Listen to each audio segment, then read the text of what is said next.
Have you ever been so wounded by someone that revenge felt like the only thing that made sense? You're sitting in silence, but your mind is screaming. You're smiling in front of others, but inside you're replaying every word they said, every lie they told, every moment they made you feel small, worthless, or invisible. And a part of you wants to make them feel what they did to you. Not because you're evil, but because you're human, because you're hurt, because something inside you is still bleeding. I want you to know you're not alone in that feeling. We've all been there, carrying silent battles in our chest, walking around with invisible scars. Some wounds don't bleed, but they break you just the same. And in that breaking, the enemy whispers, get even, prove them wrong, show them you're not weak. But let me tell you something deeper. Revenge might give you a moment of satisfaction, but it will rob you of your peace. It ties you to the very thing God wants to pull you away from. And in chasing it, you start to look more like them and less like who you're becoming. So, what does real revenge look like? What if I told you it has nothing to do with hurting them and everything to do with healing you? Stay with me, because once you hear this truth, you'll never waste your energy on revenge again. You'll walk different. You'll breathe different. You'll rise, not to prove a point, but to protect your peace. Let's talk about the kind of revenge that leaves heaven clapping and the enemy confused. The kind that says, you didn't set break me. You built me. The reality of hurt. Pain doesn't always show up with bruises. Sometimes it walks in with a smile, dressed like someone you trusted, someone you loved, someone you thought would never turn on you, and yet they did. It's not just the betrayal that breaks you, it's the shock, the disbelief. The moment your mind says they really did this to me, whether it was a friend, a partner, a parent, or someone who claimed to care about you, that kind of hurt leaves a hole so deep no apology could ever fill it. Maybe they left you when you needed them the most. Maybe they talked behind your back while smiling in your face. Maybe they made you feel like you were never enough, like everything was your fault, like your heart was too heavy, your presence too much, or your love not worth keeping. And that kind of hurt, it changes you. It shifts how you breathe, how you move, how you trust. And let's be honest, there are days you wanted to make them feel exactly what they made you feel. Days you imagined saying the words that would cut them, days you replayed the scene in your head, giving yourself the ending you deserved. And that desire, it doesn't make you weak, it makes you real. It means you still care. It means you still feel. But here's the truth. The enemy doesn't want you to hear. Pain is one of his favorite weapons. He uses people, even the closest ones, to wound your spirit, to attack your identity, to shake your worth. Why? Because when he can get you to question who you are, he can stop you from stepping into who you're becoming. He doesn't always come with horns and fire. Sometimes he shows up as the friend who betrayed you, the partner who abandoned you, the family member who tore you down. He gets into their words, their timing, their silence, all designed to distract you from your peace. And you start to wonder, what did I do to deserve this? You didn't do anything wrong, my family. You were just being you. And that light, that love, that calling on your life, it made them uncomfortable. Some people don't attack you because you hurt them. They attack you because you remind them of what they'll never be brave enough to become. But that doesn't make the pain any less real. You still cry when no one's watching. You still feel that ache when your mind is quiet. You still have to fight back the urge to become cold, guarded, distant, just so no one can ever hurt you again. This is where most people get stuck. They either drown in their pain or try to fix it by making others feel it too. But neither of those paths bring peace.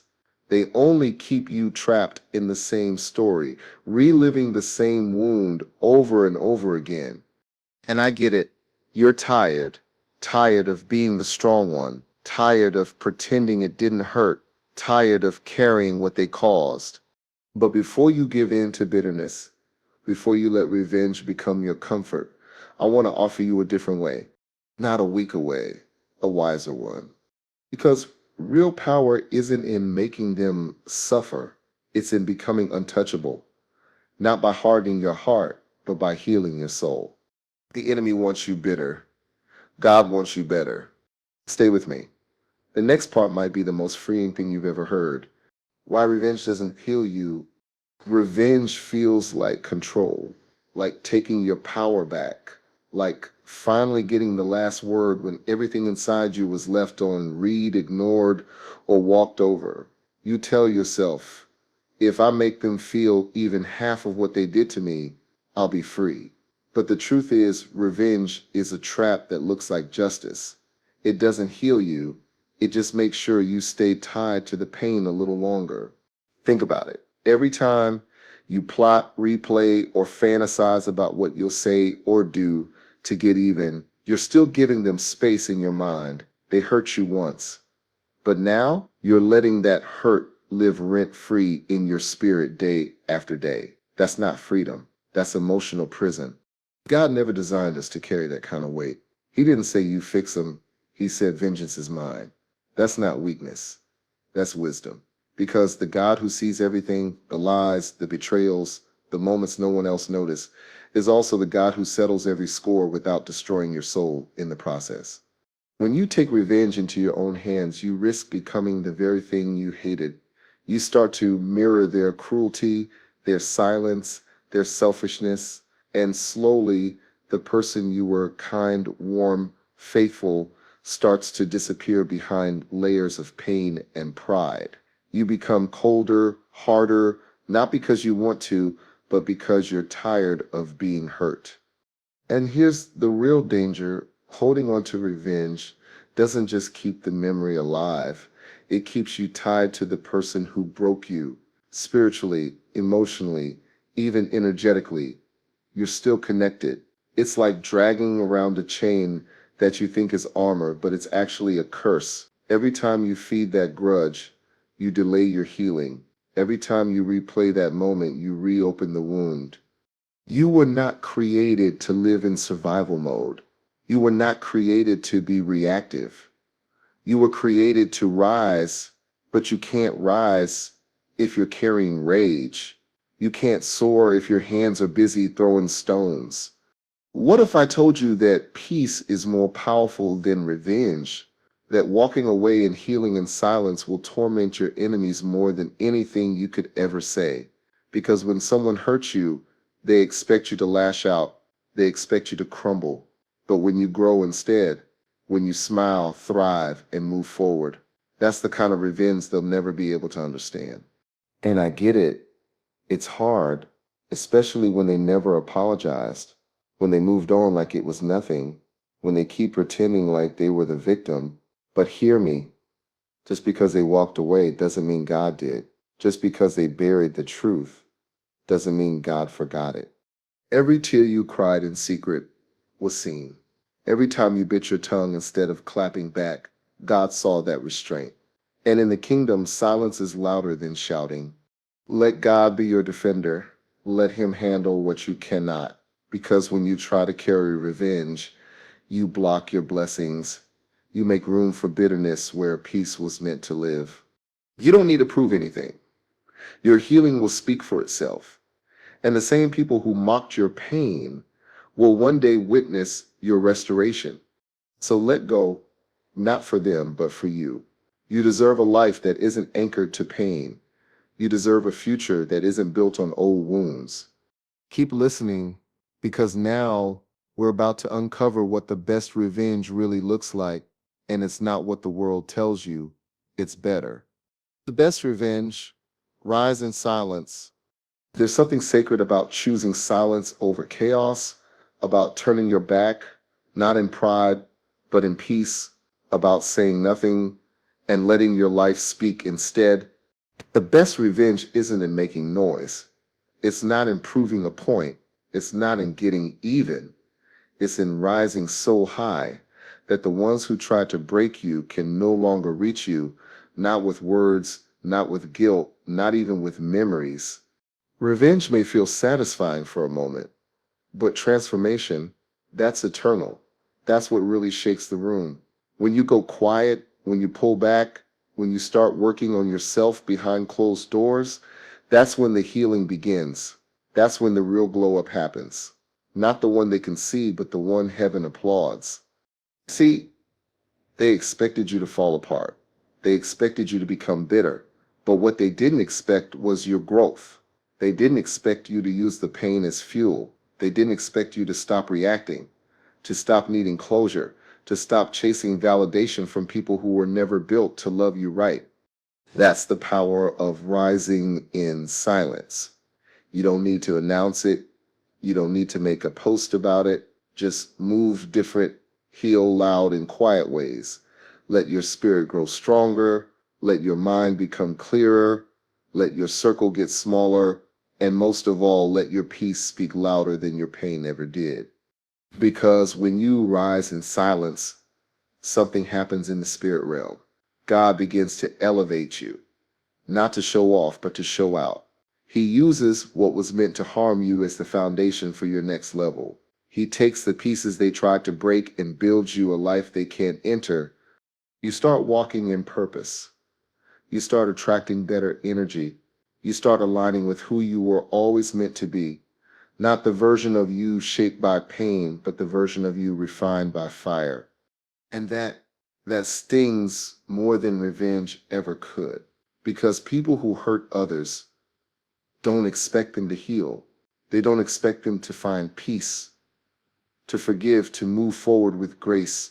They expect destruction. But when you give them silence instead of a storm, you confuse them, you disarm them, you become untouchable. And here's the deeper truth. The person you become through healing is a person they'll never have access to again. That is your revenge. That is your victory. Every time you choose peace over pettiness, every time you choose growth over gossip, every time you choose to focus on your assignment instead of your anger, heaven smiles, because that's when you look most like your creator. Not when you lash out, but when you level up.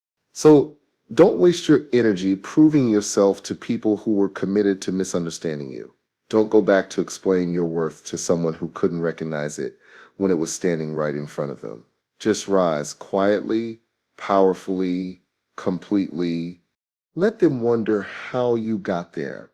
Let them hear about you through whispers of success. Let them see the glow they never thought you'd find again.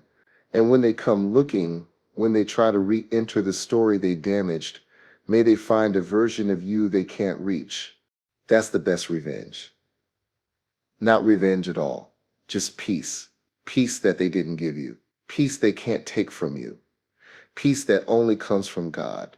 You're not done yet. There's more inside you. Keep rising, quietly, and with purpose. What God does to those who hurt his children, you may feel like they got away with it, like they broke you, walked away, and kept living their life while you were left picking up the pieces. But don't be fooled by silence. Just because God is quiet doesn't mean he's absent. Just because justice isn't instant doesn't mean it isn't coming.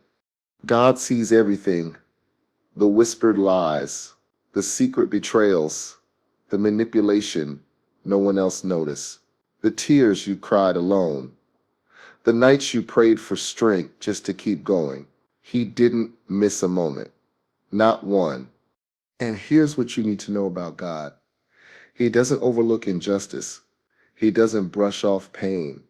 He is the defender of the voiceless, the healer of the broken, and the protector of the innocent.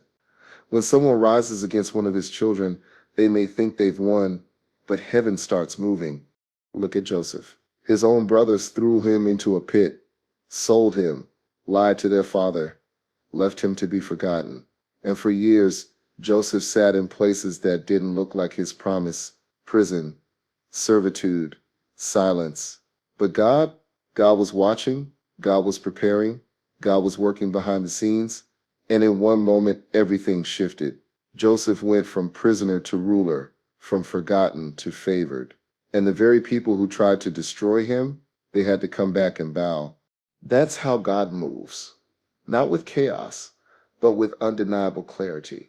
When God brings justice, it's so clear that even your enemies have to admit it.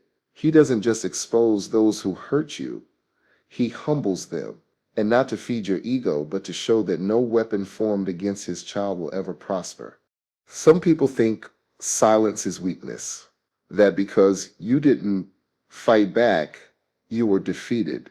But spiritual people know silence is a weapon too, because while you were quiet, God was speaking. While you were still, God was moving. And when God handles it, he does it in a way that your heart stays clean and your hands stay pure. Don't waste your time trying to figure out how they'll fall. That's not your job. Your job is to heal, to grow, to forgive, not because they deserve it, but because you deserve peace. God takes care of the rest. Sometimes the ones who hurt you will face consequences publicly. Sometimes they'll lose what they used to hurt you with. And sometimes the greatest justice is that they'll watch you become everything they tried to keep you from being: happy, whole, and completely free. But here's the deeper part: God doesn't just punish, he also redeems. And sometimes he'll even use the people who hurt you as a part of your blessing. Just like Joseph's brothers brought him pain, they also ended up being the reason he was in position for purpose. God can use what they did to move you closer to your destiny. So don't let bitterness eat at your spirit. Don't let their actions change your heart. Let God handle what you can't. His justice is never late, never light, and never lacking. He knows how to repay. He knows how to restore. And when he moves, everyone sees it, even the ones who thought they'd never have to answer for what they did. You are his child, and he takes care of his own. Keep your eyes on the healer, not the hurters. Keep your focus on the promise, not the pit, because your rise is coming. And when it does, you won't even want revenge. You'll just be grateful God never took his eyes off you. Your role: heal, forgive, move on. I know the pain is real. I know the memory still lingers. I know there are moments where the hurt rises up like it just happened yesterday. But here's something you need to hear deep in your soul. You cannot stay in that place forever. You were not created to live in the pain. You were meant to pass through it, grow from it, and walk out of it stronger than you've ever been. Hate may feel powerful. Bitterness may feel justified. But they are slow poisons, not to the ones who hurt you, but to you. Holding on to the pain, clinging to the offense, replaying the betrayal, it chains you to a moment in time. And the longer you carry it, the more it steals your joy, your peace, your future. Healing isn't about pretending it didn't hurt. It's about choosing not to let it control you anymore. It's about saying, yes, they broke me, but I refuse to stay broken. It's a decision, sometimes daily, to lay it down piece by piece and trust God to rebuild what was shattered. And then comes forgiveness. Not the kind that excuses what they did, not the kind that welcomes them back into your life, but the kind that sets you free. Because forgiveness was never about them. It was about you, about unlocking your next level, about releasing yourself from the emotional prison they put you in. You don't forgive because they're sorry. Most won't be. You forgive because you're tired of carrying their offense on your shoulders. You forgive because peace is too precious to trade for pain. You forgive so that you can breathe again, love again, trust again, not for them, but for you. This is your role now, not to get even, not to stay wounded, but to rise, to move forward, to step boldly into the next season. God has prepared for you, healed, whole, and untouched by what tried to destroy you. Some people will never admit what they did. They'll rewrite history. They'll paint themselves as the victim. And that's okay. Let them live in that version of the story. You don't need to prove anything. You don't need to defend yourself. God already knows the truth, and he is the author of vindication. Your role is to break the cycle, to be the one who says, This ends with me. You don't have to respond like they did. You don't have to carry the same bitterness. You don't have to pass down the same pain. You get to choose differently. And when you do, when you choose healing over hatred, grace over grudges, peace over pride, you become dangerous to the enemy because now he can't manipulate you through pain. Now he can't keep you stuck in the past. Now you're moving in purpose, and there's nothing more powerful than a person who has healed and still loves, still believes, still rises. This is your moment, your turning point. It doesn't matter how long you've been stuck. It doesn't matter how deep the wound was. You can start today, you can heal, you can forgive, you can move forward without ever getting the apology. And as you do, something beautiful happens. You start to feel lighter, your vision gets clearer, your heart beats softer, and you realize peace was the real revenge all along. So take that first step. Don't wait for them to make it right. Choose to make yourself right. Choose to rise because you're not the pain they caused. You are the healing that came after. Have you ever been hurt so deeply that revenge felt like the only way to breathe again? Like if you could just make them feel what they made you feel, maybe you'd finally have peace? I know that place, I know how loud the silence gets, but let me ask you something from the heart. What did you choose instead? Did you choose to rise? Did you choose to let go? Or are you still holding the weight of what they did? Your story matters, my family. Someone out there is listening, standing at the edge of bitterness, and they don't know which way to go. Your words might be the thing that helps them choose healing instead of hate. So don't hold it back. Drop your experience in the comments, even if it's messy, even if it's unfinished. This is a space for real stories, real pain, and real power. And if you're ready to rise above the noise, not just survive the betrayal, but transform because of it, hit that subscribe button. This space, it's not for the petty, it's not for the fake healed, it's for the quiet warriors, the ones who let go without getting closure, the ones who forgave even when the apology never came, the ones who chose peace, not because it was easy, but because they knew they deserved to be free. This isn't just a channel. It's a home for those who are done fighting battles that steal their light. So come be a part of something real. Comment, subscribe, and keep rising. You've got more in you than you think.